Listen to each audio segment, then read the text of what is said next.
ठंड से परेशान है बच्चा, ये ले 2 कश भर ले, थोड़ी राहत मिल जाएगी।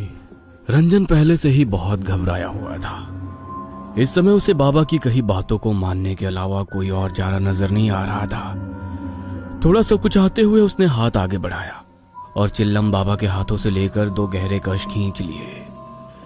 अपनी बात कहने के बाद बाबा फिर से सर झुकाकर अपने चिल्लम सूखने में व्यस्त हो गए।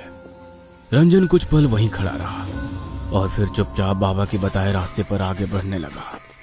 जैसे जैसे वो आगे बढ़ रहा था, पास के जंगल से आती जंगली जानवरों की हो की आवाज से उसके बदन में डर की झुरझुरी सी दौड़ रही थी।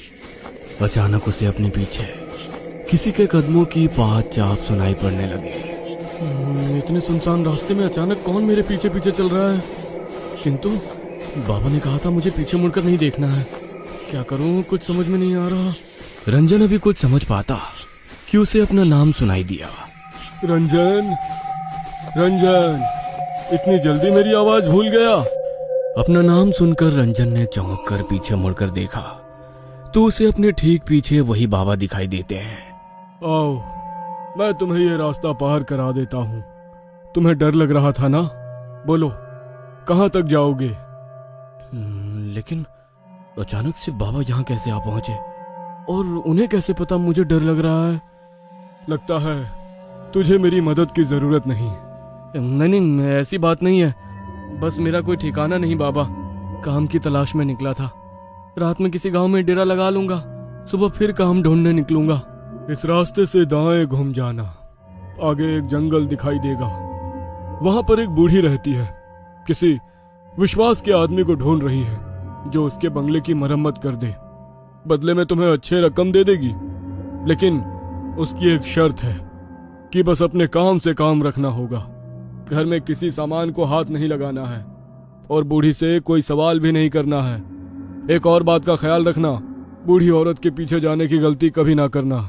मुझे बस काम मिल जाए, इसके अलावा मुझे उस बूढ़ी से कोई मतलब नहीं। आपका बहुत बहुत धन्यवाद बाबा, लेकिन इतनी रात गए क्या वहां जाना सही रहेगा? तुम जाओ, वो बुढ़िया रातों को सोती नहीं है, तुम्हें वो तुम्हारा इंतजार करती मिलेगी। रंजन को बाबा और उनकी बातें अब भी और रहस्यमय लग रही थी, लेकिन इस समय उसके पास ना तो रात गुजारने का कोई साधन था, ना काम का ठिकाना। काम के लालच में वो बाबा के बताए सुनसान रास्ते की ओर मुड़ गया। कुछ देर बाद उसे एक पुराना सुनसान सा बंगला दिखाई दिया। बंगले को देखकर ऐसा लगता तो नहीं कि यहाँ कोई रहता होगा। जैसे ही रंजन बंगले के दरवाजे के सामने पहुंचता है, वो दरवाजा खुद ब खुद खुल जाता है और उसके सामने काले घाघरे और चुनरी से मुंह छुपाए एक बूढ़ी दिखाई देती है। कौन हो? यहाँ क्या करने आए हो? माई, आपको मिस्त्री की जरूरत है? मैं आपका काम पूरा कर दूंगा, बस काम की तलाश में यहाँ आया हूँ। हाँ ठीक है, मुझे ज्यादा सवाल करने वाले लोग पसंद नहीं। बातें नहीं, बस काम पर ध्यान देना। जी समझ गया। और मेरी दिहाड़ी? पैसों की तू चिंता मत कर, तेरी इच्छा से ज्यादा ही मिलेगा। बूढ़ी उसे अपने साथ बंगले के अंदर ले जाती है। अंदर का माहौल कुछ अजीब था। पूरे घर में अजीबो गरीब सी चीजें दिखाई दे रही थी। जगह जगह छोटे छोटे आईने लटके दिखाई दे रहे थे और उन आईनों के साथ अलग आकार की काले कपड़े से बनी गुड़िया लटकती हुई दिखाई दे रही थी। उन सभी गुड़ियों को देखकर रंजन को कुछ अजीब सी सिहरन महसूस हो रही थी। काली गुड़िया की आंखों के आसपास लाल रंग टपकता दिखाई दे रहा था, जिससे वो बहुत भयानक दिखाई दे रही थी। ये घर कुछ अजीब सा क्यों महसूस हो रहा है मुझे? इतने अजीबोगरीब सामान, लेकिन बुढ़िया ने कहा है कि कोई सवाल नहीं करना है। इसलिए अपने मन की शंका मन ही में दबाए रंजन बंगले के उस भाग में पहुंच जाता है जहां पर उसे मरम्मत का काम करना था। बुढ़िया ने उसे रात में ठहरने को एक कमरा दिखा दिया और अगले ही दिन से काम शुरू करवा दिया। इस आंगन को खोद कर यहाँ पर एक पक्का कुआं बनाना है। कर पाओगे? मेहनत का काम है। और हाँ, इसके आसपास चारों ओर दीवार बनाकर घेरा भी करना है। रंजन खुशी खुशी काम करने के लिए तैयार हो गया था। दिन भर बिना मुंह से चू की भी आवाज किए वो अपने काम में लगा रहता। बदले में बुढ़िया उसे दुगनी मजदूरी और दोनों टाइम का खाना खिला देती। 1 सप्ताह के बाद काम पूरा हो गया, ये ले तेरा हिसाब। डिमरी गांव से आया है ना तू? हाँ, डिमरी से ही आया हूँ, लेकिन आपको कैसे पता? रंजन की बात सुनकर बुढ़िया ने गुस्से से उसकी ओर देखा। बोला था ना कोई सवाल नहीं। सुन, मेरा एक काम करेगा। तेरे गांव में एक आदमी रहता है, सज्जन सिंह, जानता है उसे? नहीं, जानता तो नहीं हूँ, लेकिन उसकी गांव में एक बड़ी दुकान है, इसलिए नाम सुना है उसका। मेरा दूर का रिश्तेदार है, उस तक कुछ सामान पहुंचाना है। तुझे इस काम के बदले मैं थोड़े पैसे और दे दूंगी, करेगा ना? रंजन खुशी खुशी बुढ़िया का सामान पड़ोस के गांव तक पहुंचाने को तैयार हो जाता है। बुढ़िया ने एक पोटली बांधकर उसे थमाई और कुछ पैसे देकर विदा कर दिया। रंजन ने एक सप्ताह काम करके अच्छा धन इकट्ठा कर लिया था। पोटली लेकर वो सज्जन सिंह के घर पहुंच जाता है। जी, क्या आप ही सज्जन सिंह हो? और सज्जन सिंह के लिए ये सामान उनकी किसी जानने वाली ने भिजवाया है। कहाँ से आए हो? किसने भिजवाया है? मुझे ज्यादा जानकारी नहीं है, मैं तो साथ को उस दूर काम करने गया था। वहीं एक बुढ़िया मिली जिसने ये सामान आपको देने के लिए कहा। सज्जन सिंह हैरानी से वो पोटली खोलकर देखता है तो उसकी चीख निकल जाती है। तुरंत ही वो उस पोटली को वापस बांधता है और उसे वापस पकड़ा देता है। इसे तुरंत वापस देकर आओ, जिसने तुझे ये दी है। ये मेरा सामान नहीं है, और खबरदार, अगर आज के बाद यहाँ दिखाई दिया, मुझसे बुरा कोई नहीं होगा। सज्जन सिंह को गुस्से में देखकर रंजन पोटली लेकर अपने घर आ जाता है। आजकल किसी के साथ भलाई करने का जमाना ही नहीं रहा। साथ को उससे मैं ये पोटली ढोकर लेकर आया और यहाँ आकर उस बूढ़े ने सामान लेने से इनकार कर दिया। कहता है मैं तुरंत जाकर उसे वापस करके आऊँ। अरे छोड़िए ना, आपको क्या जरूरत है वहाँ जाने की? इसमें जो भी सामान है उसे हम रख लेते हैं। कोई मूर्ख ही होगा ना जो इतनी दूर ये सामान लौटाने जाएगा। पागल मत बन, हमें इसे खोलने की भी जरूरत नहीं है। जो भी सामान है हम वापस कर देंगे, बस जो अपना नहीं वो मिट्टी। रंजन की पत्नी को जाने की आजिज़ थी। वो हर हाल में देखना चाहती थी कि इस पोटली में बुढ़िया ने क्या कीमती सामान दिया है। इसलिए रात को रंजन के सोने के बाद वो पोटली खोल देती है। पोटली देखकर उसके पैरों के नीचे से जमीन निकल जाती है। इस पोटली में तो बड़ा ही अजीब सा जादू टोने का सामान रखा हुआ है। हे भगवान, कहीं इसीलिए तो उस बूढ़े ने ये सामान इनसे वापस करने को तो नहीं कहा था। और ये क्या, इस काली गुड़िया ने तो हूबहू मेरे जैसे कपड़े पहने हुए हैं। उर्वशी पसीने से तरबतर हो गई थी। अगली सुबह, सुनिए जी, ये पोटली उस बुढ़िया को वापस देकर आइए, और चाहे जो हो जाए आप वहाँ एक पल को भी ठहरना मत। तूने ये पोटली खोली थी क्या? नहीं नहीं, मैंने कुछ नहीं देखा, बस तुम ये वापस देकर आओ। रंजन वो पोटली लेकर घर से निकलकर अभी कुछ ही दूर पहुंचा था कि सज्जन सिंह के घर से रोने की आवाजें सुनाई दी। अरे भाई, बड़ी बुरी मौत हुई सज्जन काका और उनकी पत्नी की।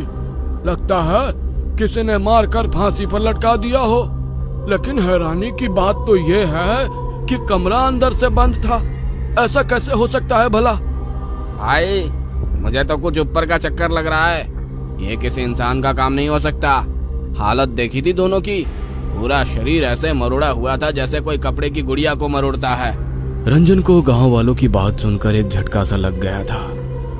एक के बाद एक उसे सज्जन सिंह की कही हुई बातें और पोटली देखने के बाद डर से सफेद पड़ा चेहरा याद आने लगा।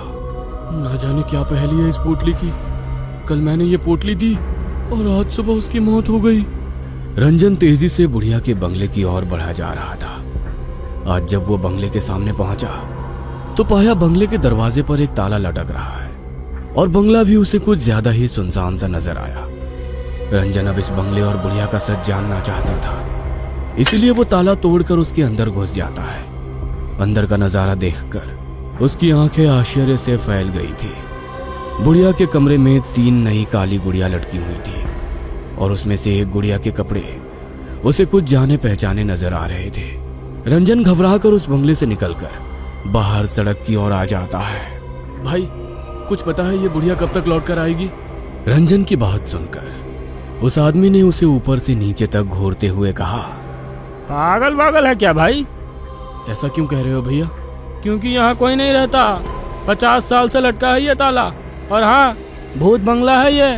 रात के समय भटकना भी नहीं उसके आसपास। हाँ। उस आदमी की बात सुनकर रंजन की रीढ़ में ठंडक दौड़ने लगी। क्या? भूत बंगला? भाई, मेरे दादा कहते थे किसी डायन का बंगला है ये। इसमें वो तरह तरह के टोटके टोना किया करती थी। एक तांत्रिक था जिसने इस डायन की चोटी काट कर इसे जला दिया था।